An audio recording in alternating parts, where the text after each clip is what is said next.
মধ্যপ্রাচ্যের সবচেয়ে গুরুত্বপূর্ণ জলপথ হরমুজ প্রণালী। এই পথ ঘিরে উত্তেজনা এখনো কমেনি। এমন সময় পাকিস্তানের সেনাপ্রধানের তেহরান সফর ঘিরে সামনে এলো নতুন তথ্য। ইরান বলছে, ইসলামাবাদের মাধ্যমে যুক্তরাষ্ট্রের কাছে পৌঁছে দেওয়া হয়েছে তাদের স্পষ্ট শর্ত। কি সেই বার্তা, কেন এত গুরুত্বপূর্ণ এই আলোচনা, বিস্তারিত জানাচ্ছেন ত্রিবেণী তনু। হরমুজ প্রণালী নিয়ে নিজেদের অবস্থান স্পষ্ট করেছে ইরান। দেশটির আধা সরকারি বার্তা সংস্থা তাসনিম নিউজ জানিয়েছে, পাকিস্তানের সেনাপ্রধান ফিল্ড মার্শাল আসিম মুনিরের সঙ্গে বৈঠকে তেহরান নিজেদের শর্ত ও অবস্থান বিস্তারিতভাবে তুলে ধরেছে। তাসনিমের প্রতিবেদনে ইরানের আলোচক দলের ঘনিষ্ঠ একটি সূত্রের বরাত দিয়ে বলা হয়, আসিম মুনির যুক্তরাষ্ট্রের কোনো হুমকি বা চাপের বার্তা নিয়ে তেহরানে যাননি, বরং তিনি আলোচনা এগিয়ে নেওয়ার পথ খুঁজছিলেন।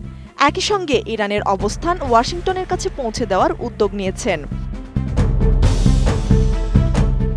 সূত্রটি আরও জানায়, বৈঠকে ইরান স্পষ্ট করে বলেছে, যুক্তরাষ্ট্রকে আগে ইসলামাবাদ সমঝোতা স্মারকে ফিরে যেতে হবে। শুধু ফিরে গেলেই হবে না, ওই সমঝোতার বিভিন্ন ধারা বাস্তবায়নও করতে হবে। এর মধ্যে রয়েছে হরমুজ প্রণালী সম্পর্কিত ইরানের ব্যবস্থাপনা নিয়ে উল্লেখ থাকা পঞ্চম ধারা। উন্নত মানের কাঁচামাল, আরআইএল অ্যাঙ্গেল এন্ড চ্যানেল। এখন কাঠের দিন শেষ, আরআইএল-এর বাংলাদেশ। তাসনিম নিউজের ভাষ্য অনুযায়ী এই শর্তগুলো পাকিস্তানের পক্ষকে জানানো হয়েছে। ইসলামাবাদ এখন সেই বার্তা যুক্তরাষ্ট্রের কাছে পৌঁছে দেওয়ার চেষ্টা করছে।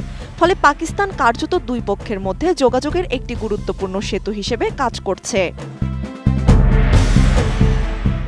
বিশ্ব জ্বালানি বাণিজ্যের জন্য হরমুজ প্রণালীর গুরুত্ব অনেক। উপসাগরীয় অঞ্চলের বিপুল পরিমাণ তেল ও গ্যাস এই পথ দিয়েই আন্তর্জাতিক বাজারে যায়।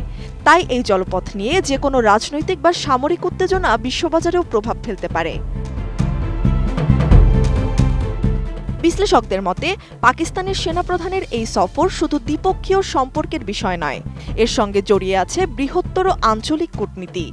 বিশেষ করে ইরান ও যুক্তরাষ্ট্রের চলমান টানাপোড়েনের মধ্যে এমন বার্তা আদান প্রদান নতুন আলোচনার সুযোগ করে দিতে পারে। মধ্যপ্রাচ্যের উত্তপ্ত পরিস্থিতিতে তাই নতুন করে আলোচনা উঠে এসেছে হরমুজ প্রণালী।